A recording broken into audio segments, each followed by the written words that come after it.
avec moi, à ma droite, Olivier Bugette, fondateur de la Boîte Immo. Bonjour Olivier. Bonjour Marie. Et à ma gauche, Ludovic Uzieux, le cofondateur d'Artémis Courtage. Bonjour Ludovic. Bonjour Marie. Je vous ai fait venir tous les deux pour qu'on puisse rentrer dans le concret.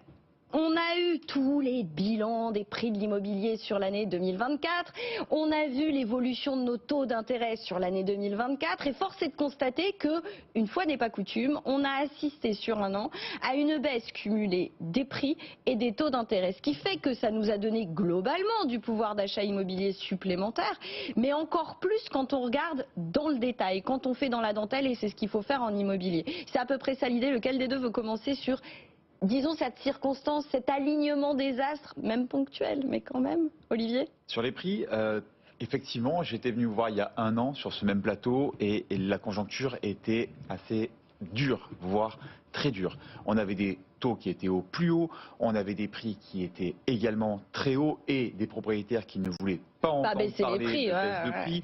Et nous avions des acquéreurs qui avaient parfaitement disparu. Et aujourd'hui, en ce début d'année 2025, la conjoncture a complètement évolué puisque nous avons des taux qui sont devenus beaucoup plus compétitifs.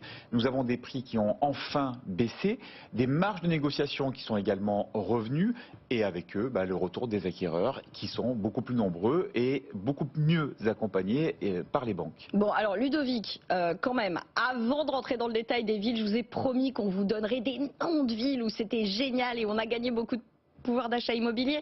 Quand même un petit commentaire sur ce qui se passe sur la politique des banques en termes de taux d'intérêt. On est très heureux que ces taux aient baissé sur un an. Il se passe deux, trois petites choses là ces derniers jours quand même. Oui, ces derniers jours, ça souffle un peu le chaud et le froid. C'est-à-dire qu'on a une quatrième ou cinquième baisse consécutive des taux directeurs de la BCE. Ça veut dire que sur le long terme, la politique monétaire de la BCE est plus accommodante. Ça veut dire que les emprunts sont plus faciles et que ça a des conséquences positives également sur le crédit immobilier. Ça, c'est côté bonne nouvelle. Côté mauvaise nouvelle, depuis quelques semaines, on assiste à une espèce d'inflammation des marchés obligataires et une hausse notamment de l'OAT 10 ans. Donc la dette de l'État français. La dette de l'État française qui est plus chère, l'État emprunte plus cher et qui a là aussi, qui peut avoir des conséquences sur le niveau des taux de crédit immobilier. Donc on est un petit peu entre le marteau et l'enclume.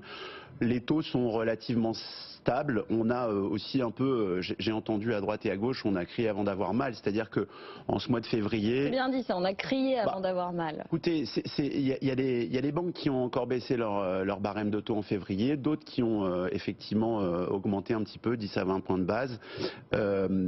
L'offensive des banques, elle est généralisée. C'est-à-dire que si vous regardez un peu autour de vous, les panneaux publicitaires, les arrières de bus, vous verrez bien que les banques sont revenues aussi dans des opérations commerciales et marketing. Oui, elles ont des objectifs de production de crédit qui sont quand même pas neutres. Exactement. C'est-à-dire que même si ça se stabilise ou ça se réapprécie de 10 à 20 points de base, la vraie nouvelle en ce début d'année 2025, c'est que toutes les banques sont prêteuses et toutes sont autour de la table pour concéder des crédits immobiliers aux particuliers. Bon, donc aujourd'hui, on l'a dit, pas question de crier avant d'avoir mal. Au contraire, on prend du plaisir à tout ce qu'on a gagné. Olivier, vous aviez identifié pour nous une série de villes où là, les prix ont sévèrement corrigé, mais positivement pour le coup. On peut en parler peut-être. Alors, la championne, Aix-en-Provence quand même. Oui, Aix-en-Provence, moins 16% sur un an. C'est effectivement la ville qui accuse la plus forte baisse. On a perdu 1000 euros du mètre carré, hein. On est passé de 6100 à 5100, c'est ça? C'est ça, c'est ça. Et puis dans le top 10, on a quand même le top des 10 plus grandes villes de France. On a quand même Nantes qui baisse de 11%, Montpellier de 7% et Lyon de 6%. Donc ce sont quand même des villes qui sont... Et vu le niveau de ces prix, en fait, c'est pas rien du tout quand ça corrige comme ça. Ben non, là par exemple, 11% sur Nantes, on passe de 4605 euros le mètre carré à 4066 euros le mètre carré. Donc on a quand même 11% qui représente à peu près 500 euros par mois par mètre carré, excusez-moi. Voilà. Et effectivement, ça serait génial, mais non, pas encore. Sympa, mais c'est pas le cas. Non. Et ensuite, effectivement, on a des villes comme Poitiers, Toulon, Bayonne, Antibes, Nîmes, Cannes qui baissent de l'ordre de moins 14, moins 11, moins 8, moins 7%. Ouais. Donc il y a une vraie baisse des prix, enfin, celle qu'on appelait tant, souvenez-vous, quand on se voyait l'année dernière et qui est advenue par la force des choses. Mais c'est une forme de retour, entre guillemets, à un marché plus sain quand même, hein, Olivier. C'est une correction dont le marché avait besoin, puisque le pouvoir d'achat des Français ne suivait plus. à la fois la hausse des prix, mais également la hausse des taux. Et donc, c'était une correction qui était absolument nécessaire, comme on l'a toujours soutenu. Et du coup, correction cumulée à une baisse des taux, et ça fait vraiment du bien pour le coup, parce que c'est pas juste une baisse des prix à laquelle on a insisté. Il est là l'effet waouh, c'est-à-dire qu'effectivement, on a corrigé sur le prix au mètre carré, c'est en baisse quasiment partout. Je rajouterai Paris à la liste des villes qui corrige aussi de 5% en 2024 et 5% sur quasiment 10 000 € du mètre carré. Ça se voit là aussi. Paris, ils ont corrigé. En plus, nous, on a corrigé avant tout le monde. Hein. Il y a eu une baisse des prix avant que le reste de la France suive quasiment. Hein. On l'a bien ressenti chez Artémis Courtage. C'est reparti avant les autres villes et les autres départements. Mais cet effet waouh sur une baisse du prix du mètre carré partout en France s'est cumulé effectivement avec la baisse des taux de crédit immobilier. Sur un an glissant entre décembre 23 et décembre 24, on a corrigé de 0,90. Donc on est passé de 4,20 en taux moyen à 3,30. Ce qui veut dire que pour une mensualité de crédit pour un prêt de 300 000 € sur 20 ans, on gagne 140 €. C'est quand même assez énorme. 140 € par mois, parce que si je regarde évidemment sur la durée totale de mon crédit immobilier, là il y a vraiment un effet waouh quoi. Multiplié par 240, mais c'est vrai qu'on regarde ses finances en général au mois le mois. 140 € d'économie pour un prêt de 300 000 €, ça donne une bouffée d'oxygène, surtout si vous cumulez ça avec la baisse du prix du mètre carré. Et du coup, on s'est amusé à calculer ce que ça donnait en cumulant effectivement la baisse des taux et la baisse des prix de l'immobilier. Et donc, on arrive à des gains de pouvoir d'achat immobilier au mètre carré qui sont pour ces mêmes villes de 18% pour Nantes, de 14% pour Montpellier ou de 13% pour Lyon. C'est vraiment voilà, une grande bouffée d'oxygène et on a retrouvé d'ailleurs des volumes de transactions sur la fin de l'année, je précise bien sur le dernier trimestre, qui étaient des volumes très dynamiques avec des perspectives pour 2025 qui sont moins noires que ce qu'on a connu en 2023 et 2024. Et vous constatez ça en mètres carrés achetables. Moi je trouve ça toujours hyper frappant quand je regarde par exemple, vous avez regardé du coup les villes qu'on avait identifiées avec Olivier. Nantes, j'ai gagné 9 mètres carrés achetables. Aix-en-Provence, j'en ai gagné 10. Poitiers, j'ai presque gagné 20 mètres carrés, 3 pièces parisiens quoi. Il s'est passé quoi Olivier justement sur le comportement de nos acheteurs? Est-ce que cette bouffée d'oxygène sur nos mètres carrés achetables ou alors finalement la réduction de nos mensualités de crédit en fonction de ce qu'on a choisi de faire finalement, est-ce que vous avez eu l'impression qu'il y a eu justement ce retour des gens sur le marché avec ces gains de pouvoir d'achat immobilier? Je peux vous donner 2 chiffres. Même premier, plus, on a le temps. Le premier, c'est plus 3% de volume de transactions au dernier trimestre 2024. Ouais. Et c'est pas rien, parce que c'est la première fois qu'on est à plus quelque chose. On était en baisse constante depuis la fin de l'année 2023, et pour la première fois, on a une augmentation du volume des compromis signés sur la fin de l'année. Et un autre chiffre qui est également très intéressant, c'est moins 13 jours. Alors c'est modeste, mais c'est le délai de vente moyen des compromis constatés en France sur le dernier trimestre 2024. C'est la première fois qu'on a ce délai qui est raccourci. Et il faut le rappeler, on est toujours sur l'ordre de 130-136 jours pour la vente d'un bien immobilier. C'est pas rien, aujourd'hui en France. C'est très long, mais pour la première fois ça baisse. En revanche, ce qui est très favorable aux acquéreurs aujourd'hui, c'est que si on considère la baisse des taux et également la baisse des prix, il faut également considérer le stock. Aujourd'hui, il y a énormément de choix.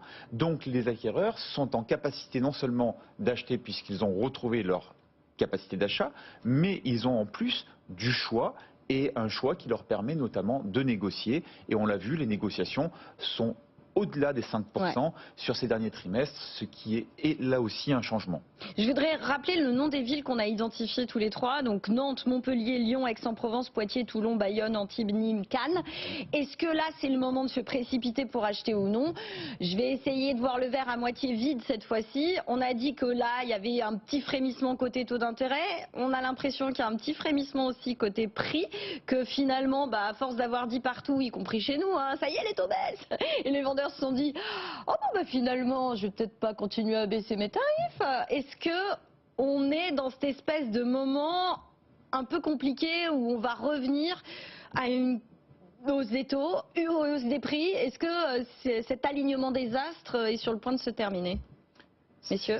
C'est une possibilité. C'est une possibilité et il faut que les propriétaires l'entendent, c'est-à-dire que le contexte aujourd'hui est favorable à un marché qui est porteur, qui est dynamique, mais cela peut parfaitement évoluer dans les 6 mois à la faveur de décisions géopolitiques ou à la faveur d'un retournement du marché qui pourrait repartir à la hausse. Et ce qui est une certitude aujourd'hui, c'est que les planètes sont alignées, n'est pas forcément une certitude pour les trimestres à venir. Donc effectivement, cette fenêtre de tir, on ne sait pas combien de temps elle va durer, il faut savoir l'exploiter et en profiter, je pense. Ludovic?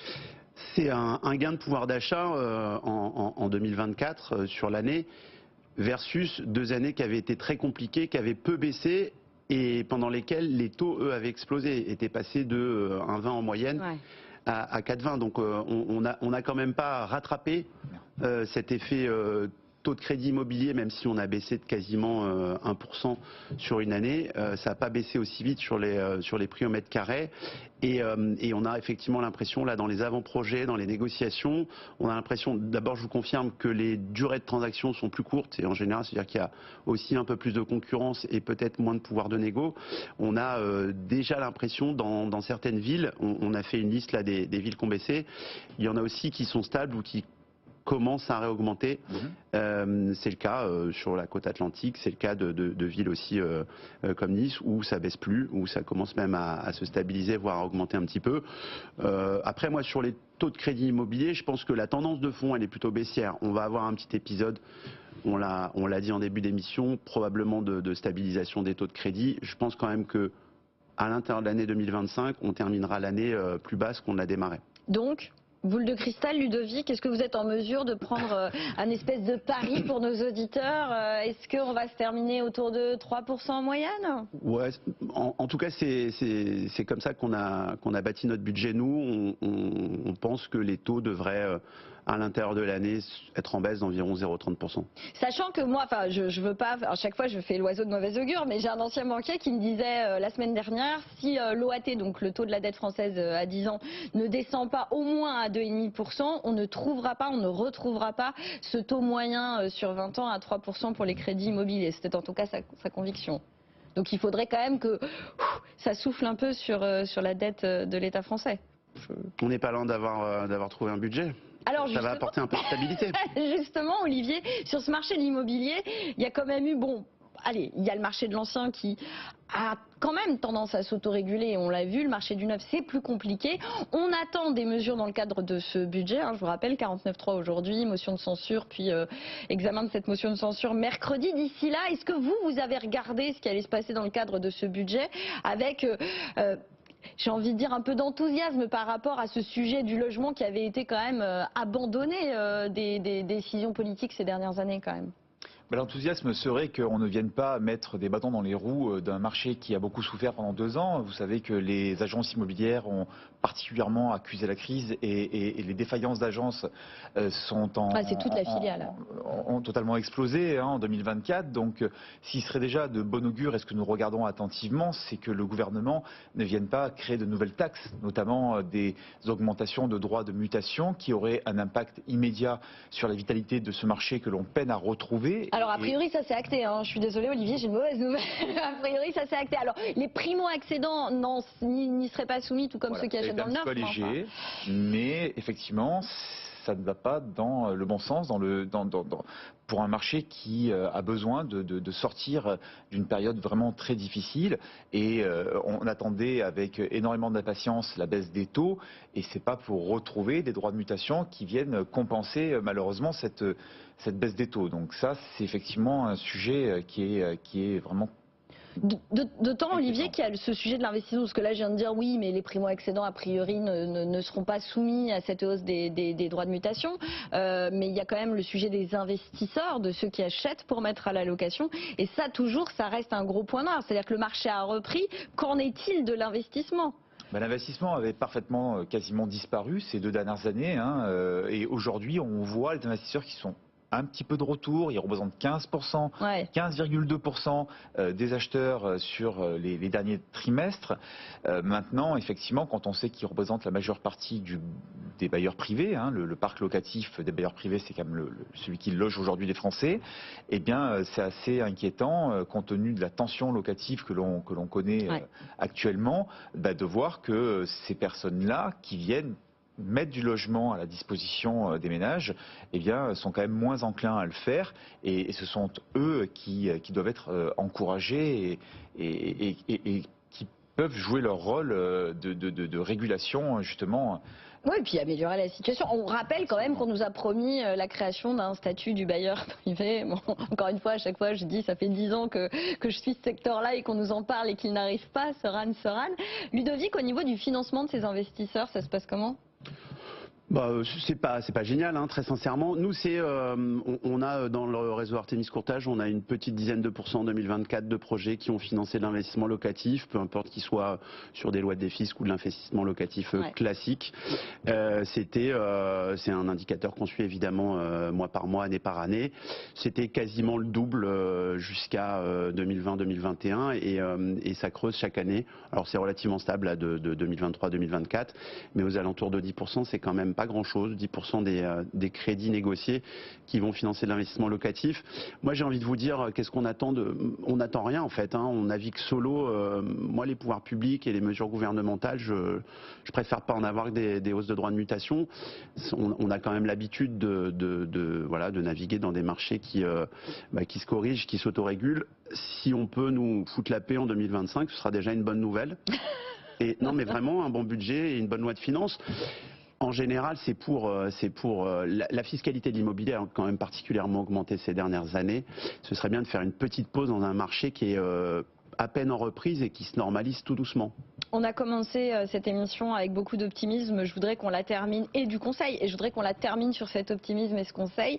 Voilà, si vous deviez citer 2-3 villes à nos auditeurs et téléspectateurs sur lesquelles, selon vous, il y a quand même des opportunités d'investissement, avant qu'il ne soit trop tard, avant que les prix remontent et que les taux remontent, Olivier?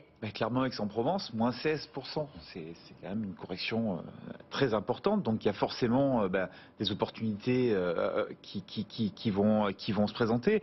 Poitiers, moins 14%. Toulon, moins 14%. Ça fait très longtemps qu'on n'avait pas vu de telles baisses de prix. Donc effectivement, ce sont des marchés sur lesquels il va y avoir des intérêts à investir, que ce soit pour une résidence principale ou pour l'investissement locatif, très clairement. Ludovic? Mais il faut probablement s'y précipiter. Le point commun entre toutes ces villes, c'est que ce sont des villes qui sont d'abord bien desservies. C'est ce que j'allais dire. Alors, je crois que Toulon, c'est un peu plus galère quand même. Non, c'est TGV, c'est assez simple, Marie. Non, ça va. Non. Vraiment. Parce que Poitiers, je sais que c'est hyper pratique. Non, mais c'est pratique. Les 3 villes qu'on cite, qui ont le plus baissé, c'est effectivement des structures, des infrastructures et de la logistique qui est assez simple. Puis c'est aussi des villes qui avaient augmenté assez fortement ces dernières années et qui ont un effet rattrapage un peu plus fort que les autres. Et vous miseriez finalement sur des villes, des grandes villes, mais pas des très très grandes métropoles, parce qu'on a cité rapidement Lyon, mais en réalité on n'est pas resté beaucoup dessus. On a cité rapidement Paris, mais on n'est pas resté beaucoup dessus. Est-ce que c'est peut-être cette revanche-là qu'on a précipitée en post-Covid finalement? Est-ce qu'on n'y est pas là justement? Il y a eu une espèce d'effervescence sans doute démesurée avec une hausse de prix pendant 1 an et demi, 2 ans, qui était sans doute pas logique par rapport à ce qu'étaient ces marchés, mais qu'aujourd'hui, voilà, on les voit qui se distinguent. Vous évoquez le fait que ces villes soient particulièrement accessibles, et effectivement, ce sont des villes qui ont particulièrement été ciblées post-Covid par cet emballement. Les Parisiens, là. Les Parisiens qui ont voulu se mettre un petit peu au vert ou dans des villes de moyenne importance, et ce sont ces villes-là qui avaient le plus besoin de cette correction une fois que cette effervescence est passée, puisque comme on le sait, beaucoup sont revenus sur ces projets et puis la nature a repris ses droits, chacun est retourné un petit peu à sa place et donc ces villes qui avaient bénéficié de cet emballement général, aujourd'hui sont celles qui sont directement corrigées. Tous à Poitiers, c'est ça? Ouais. Et on arrête de crier avant d'avoir mal. J'ai bien aimé cette émission. Merci messieurs, Olivier Bugette pour la boîte IMO et Ludovic Usieux. Oh désolé Ludovic, c'est la fatigue. Tout va bien. Pour Artemis Courtage, encore une fois, restez à l'écoute de BFM Business. Si vous avez des questions sur ces sujets liés au logement ou à l'immobilier, si vous êtes un professionnel du secteur, que vous avez un coup de cœur ou un coup de gueule, une histoire terrain de votre métier, je vous rappelle, vous avez une adresse mail, lesexpertsdelimo@bfmbusiness.fr. Demain, on parle en vrac, géothermie, immobilier géré et fiscalité, ça en fait des sujet. D'ici là, vous nous écrivez, vous continuez à regarder BFM Business, il est 10h27. Et maintenant, c'est l'heure de Lorraine Goumeau et Tout pour investir. Et moi, je vous dis à demain.